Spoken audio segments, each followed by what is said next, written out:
It has been a while since I did a Black Excellence video. Today we are looking at the talented scientist and NASA engineer from the motherland, Ghana to be precise. So I'll read a short bio of the inspiring man and show you a few of his work in his own words. Dr. Ashitey Trebi-Olennu, henceforth Dr. Olennu, is a Ghanaian robotics engineering scientist. He is currently in the United States working as a robotics engineer at NASA and is the leader of a team that designs robots for NASA missions. Dr. Olennu was born in Accra, Ghana, and had his secondary education at the Ghana Secondary Technical School in Takoradi.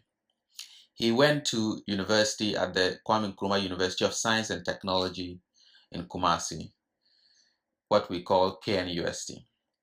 He left KNUST for England after a year, following the political crisis that followed the Jerry Rawlings military coup in Ghana.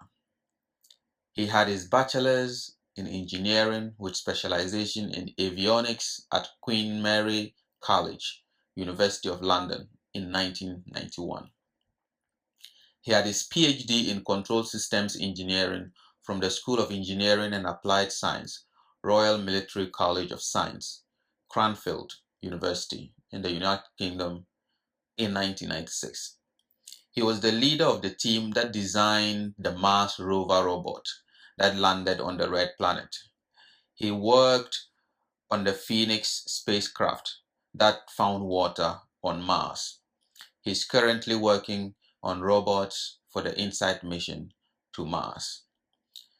In 2011, Dr. Olennu formed the Ghana Robotics Academy Foundation, a non-profit volunteer organization dedicated to motivating and inspiring the next generation of Ghanaians' interest in participation in science and technology.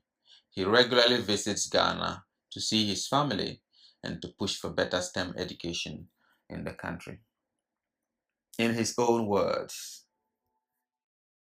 my dream as a boy was basically at the era of what we call the glass cockpit, where we were having autopilots trying to take humans from the cockpit basically, and that's what fascinated me as a boy. So I was really interested in making planes fly themselves. So I came to England and I went to Queen Mary College. I did avionics and I did my PhD at Cranfield Royal Military College of Science, and all I was interested in designing autopilots, making things autonomous.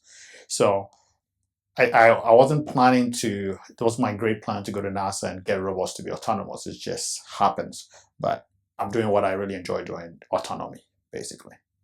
So I don't really care whether it's applied to robots or it's applied to vehicles or anything, so long as it's autonomous. I'm just something that interests me greatly.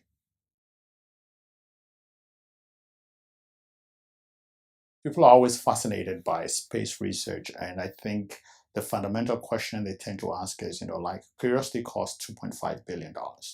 And if you look at the suffering in the world, why do you spend $2.5 billion in space exploration whilst you can save? And it's a very emotional question, but the fact is that we don't take $2.5 million, pack it in the suitcase, and put it in the rocket and shoot it up to Mars. We do use it. We do use the money right here on Earth to develop technologies that are very important. And I think for the Wellcome Trust, for example, if you look at Ebola, most people don't know that space technology is at the forefront of Ebola, the fight against Ebola. If you look at the epidemiology that has been done, just the spread of the virus, how do you think they get that data? How do you think who has been able to model the spread of the disease, to be able to stop it, to be able to predict where it's going to go and build from? Space technology. People are making phone calls. They have cell phones. It's telling them where the disease is happening in real time. This is space technology. In the most remotest part of the world, you go there, there's no drinking water, but they have a cell phone. How do you think that happens? Space technology. We have immunization in very remote places where there's no refrigeration. How do we get the medicines there? We have phase change materials that were developed through the space program. So I can keep going on and on that. And I think in most of my interviews in the developing world, I always say this, that the developing world benefits disproportionately with respect to the investment that they make in space, which is zero. Even to win the lottery, you have to buy a ticket. But here, they don't even buy a ticket and they're winners. So it benefits mankind. And I think that's the message you want to send, that money is not being spent for the frivolously. It's being spent to make life better on Earth. So most folks are always fascinated about driving on Mars, and they say, "Do you joystick your robot on Mars?" The answer to that is no. It's at the closest point. It takes 5 minutes to send a signal from here to the rover, right? By the time it gets to the rover and finishes driving and sends it back, you might have driven it to a rock or something. What we actually do is we do what parents do with their kids. If you're a teenager, when I was a teenager, I remember my mom, we wake up and my mom has a list of chores that I have to do, right? You got to wake up, you got to eat at this time, you got to take your siesta, which we never did. You got to have your snack and your tea. So that's what we do to the rover. We tell the rover on a daily basis, we give it a list of things. We program it and say, wake up at 8 o'clock. When you wake up, take a picture of this rock, drive there, do this, and at 1 p.m., there'll be a satellite coming overhead. Gather all your data and ship it to the satellite. And that's how we drive the rover. So we give it a list of chores. The rover is semi-autonomous. It's like a very good teenager. We designed the rovers to be autonomous. But when we talk about autonomy, we talk about safety, right?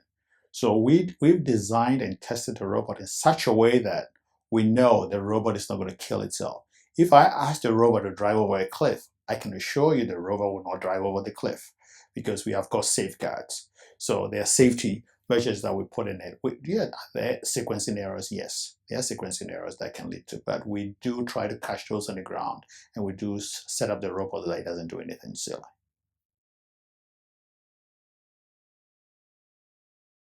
It's very humbling to be one of the first to be able to dig eyes on another planet. I guess on the Phoenix mission, where we had a robotic arm and a lander that was landed on the North Pole of Mars, where we have ice caps. A group of us were the first people to be able to do that on Mars, to dig ice and to examine it and to put it in instruments for scientists to analyze them. So I think that has been something very, very humbling. And driving the rovers to Spirit Opportunity on Mars for 5 years, I think it was a highlight of my career. But I think there more to come. Right now, I'm working on the InSight mission, and I'm the lead for the robotic arm, what we call the instrument deployment system. And to be the first time we deploy an instrument on another planet, we're going to deploy a seismometer and we're going to deploy a heat probe. So that's also going to be very interesting. But I don't think one looks at the things that one does to say it's. I think we're advancing the knowledge of mankind. That's the most interesting part. That whatever we do is advancing human knowledge. It's also developing technologies that would help people on Earth. And that's what excites us.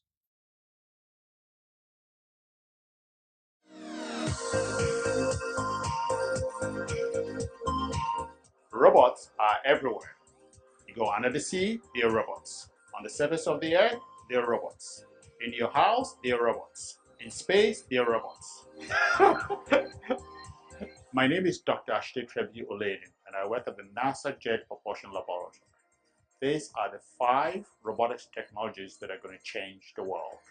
The first robot is Robotics, which is a robot with multiple limbs. You can think of it as hands or legs. It's designed for rescue missions. So where there's fire or there's an accident, a chemical spill or a nuclear accident, Robotics will go in there and it can basically clean up. You can reconfigure Robotics for any job. And it's a very exciting robotics technology.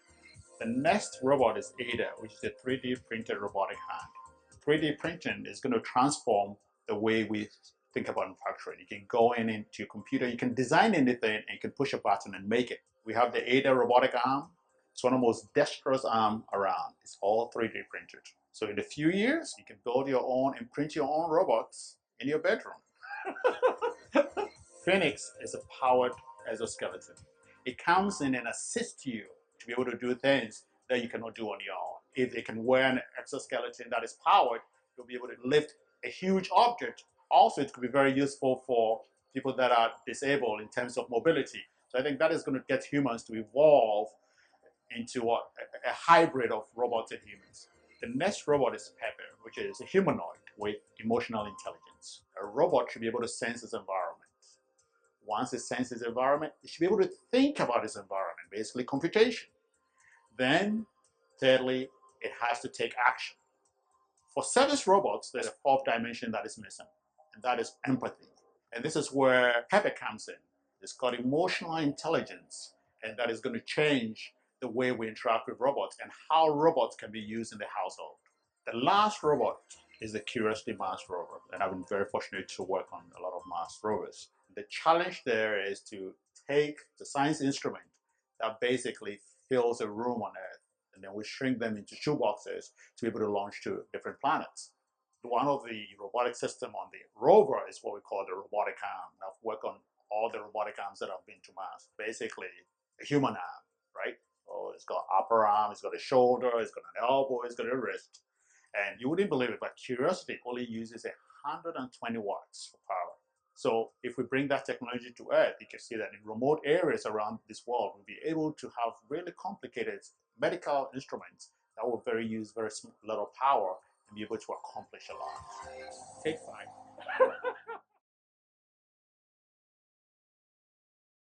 The InSight project is unlike any other Mars mission. Okay, so far when we go to Mars, we do what we try to do surface history. We go around, drive around, look at the rocks, look at the soil, look at the history. We look at what is right in front of us. And I call that kind of investigation. It's like you go to a crime scene, right? And you see broken bottles, you see blood everywhere. You just kind of inspect a Mars, and then you're trying to recreate, go back in time. Okay, so this is what it is now. What is it? What was it before? InSight is very different. InSight, we're delving deeper into the surface of Mars. Okay, and we're literally giving Mars a medical checkup. Okay, so what do you do for a medical checkup? When we go to the doctor takes our what? Vital signs. What are our vital signs? He takes what? Do we have a pulse? We're going to take the pulse of Mars. That's Mars have a pulse. And how do we answer that? We use seismology. So we're going to put a seismometer on the ground, which is built by Canis and Imperial College in Oxford. So actually, there's a UK component to this, where the seismometer has two components. It's got what we call a very broadband seismometer that is built by the French, Canis, and then the short period is built by Imperial, and the electronics is built by Oxford. So that's how we're going to measure to see whether it's got a pulse. The second thing that you do when you go to a physician for a medical checkup, they take your what? Temperature. We're going to take the temperature of Mars. So what we have is a heat probe, a self-hammering nail. It's going to nail itself to up to about 5 meters in the ground. It's built by the Germans, the German space agency, the DLR. And it's going to hammer itself all the way up to 5 meters to the ground, and it's going to have a trailing tether with a lot of thermocouples. Basically, a thermocouple is something that measures temperature. So once it gets to its destination, it's going to stop, and it's going to take the temperature of Mars for a year. Okay. Then we go to a doctor. What do they check? They check our reflexes. They take this funny hammer and they hit you on the wrist or something to see how you reflex. So we're going to do that as well, where we use the RISE instrument to be able to figure how Mars reflexes, how Mars wobbles around its axis, and be able to know the shape of Mars. So InSight is answering one of the most fundamental questions in the solar system, right? Or planetary geology. How do the inner planets, the rocky planets, how did they get formed? What processes kind of create these rocky planets? So InSight is looking for what I'll say the fingerprints of the processes of how rocky planets are formed. So one of the places that I think will be very, very interesting for us to explore is the oceans of Titan. And I think, having these immersible vehicles that we can build that can go into these deep oceans and be able to stay there for years and be able to navigate and collect some fascinating data, I think, to me, is the holy grail of robotic exploration of space. I think we know a lot more about space than we know about our oceans, surprisingly. But there's so much. But I think with the technology that we're developing here on Earth to explore our oceans, those technologies will be applicable to explore Titan as well. And actually going to Titan will also help us come better technology to explore our oceans on Earth as well.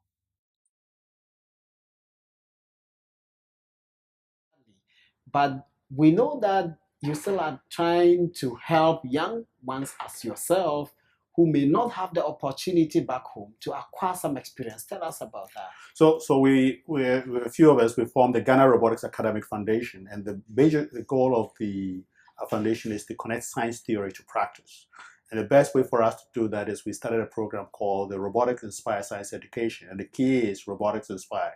We want to do science education, but we want to use robots. Because if I go and tell a kid, let's go do some chemistry experiments, they're not going to show up. It will not make any sense to them, actually. But when I say, let's go build robots, they're going to show up. So we take the basic theories of science that they do in school, reflection of light, and we tell them how you can use it in real world application.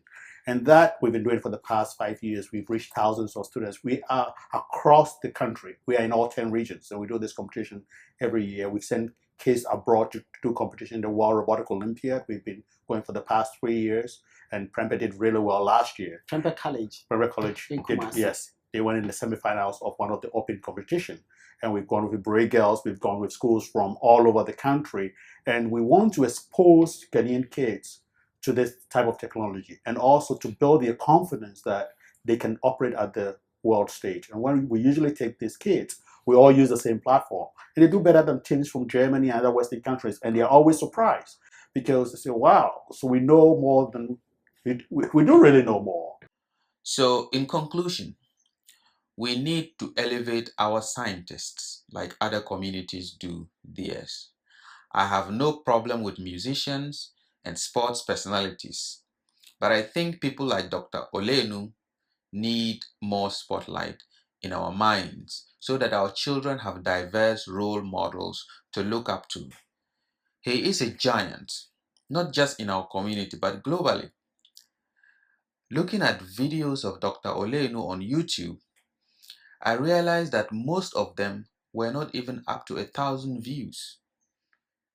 Some were even less than 500 views.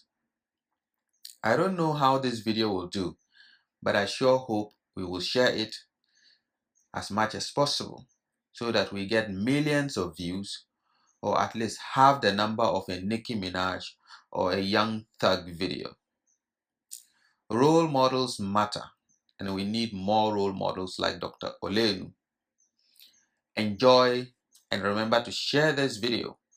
If you are a parent, I encourage you to download it and regularly show it to your children. Have a great day.